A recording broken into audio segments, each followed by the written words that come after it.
Greetings and welcome to this week's edition of 401k Real Talk, and happy 4th of July. This is Fred Barstein, contributing editor of wealthmanagement.com's RPA Omni Channel and CEO at Trout, TPSU, and 401k TV.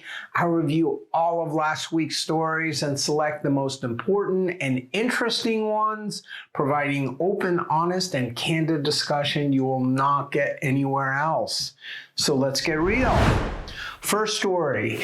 In a landmark case, the U.S. Supreme Court overturned their 1984 Chevron decision that allowed agencies, not courts, to interpret ambiguous laws. Chevron has been cited tens of thousands of times by lower courts and could dramatically affect how many agencies, including the SEC, the DOL, EPA, and OSHA, operate. The decision is being hailed as a victory for businesses and conservatives, while critics claim that courts lack the technical expertise that domain expert agency staff enjoy. A single judge can now more easily negate a law, giving more power to the judicial branch. Overturning Chevron makes it even more likely that the DOL rule will be negated. Next story, maybe it's just a coincidence, but immediately after announcing that Fisher Investments is taking $3 billion from an Abu Dhabi fund, it was announced that Ken Fisher's son, Nathan, will take their 401k Retirement Solutions Group private, no longer a part of the mothership. Focused on the small and micro 401k markets, Nathan has grown assets to $4.7 billion, which, while small compared to the $275 billion that Fisher manages, it is one of the larger small market 401k practices. Nathan's group created zero expense CITs, allowing them to charge over 100 basis points for advisor services and still be competitive. It will be interesting to see whether that pricing scheme will change when they go independent, reportedly in September. Next story. As the momentum for in-plan retirement income grows, so does the need for plans and participants to transfer the guarantee when they change record keepers.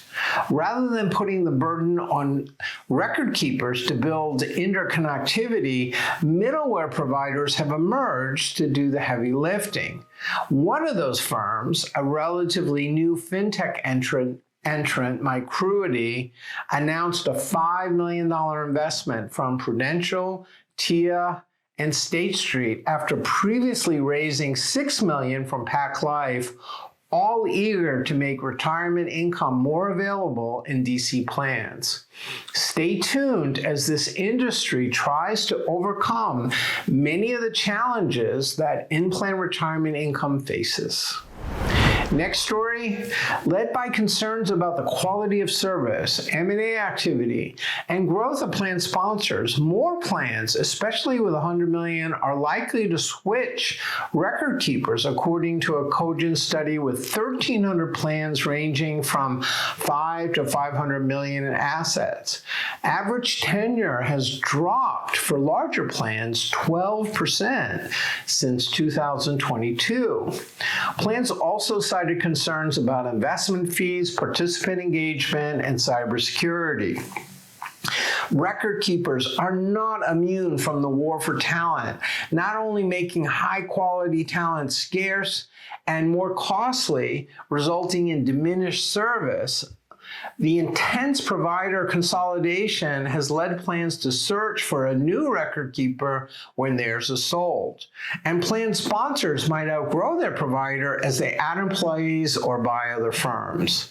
With increasing tech costs and concerns about cybersecurity, as well as the desire by employees to provide help for their employees, the game has changed for record keepers, with only a few able to keep up. Similar issues are being faced by RPAs. Finally, at a recent TPSU program focused on managed accounts, one plan sponsor asked why she needed them as her retirement plan advisor provided guidance to his employees. Why incur the additional expense? The reality is that even the most well-intentioned RPAs with significant resources cannot effectively work with every employee. Most still focus on the triple Fs, fees, funds, and fiduciaries, and even the most resource-rich advisory firms do not have a vetted wealth stack like wealth managers, who, by the way, are not equipped to help the less wealthy at scale.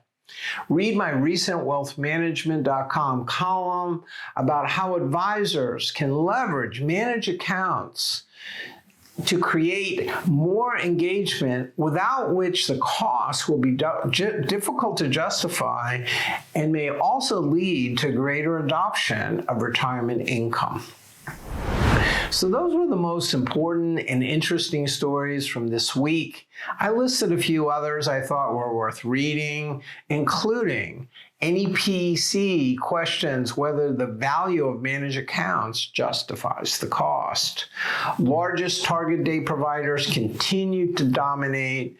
Schroeder's study highlights top issues for retirement savers, Spark and Vanguard to host Secure 2.0 workshop, and what role does AI play in ERISA lawsuits? Please let me know if I missed anything or if you'd like to comment. Otherwise, I look forward to speaking to you next week on 401k Real Talk.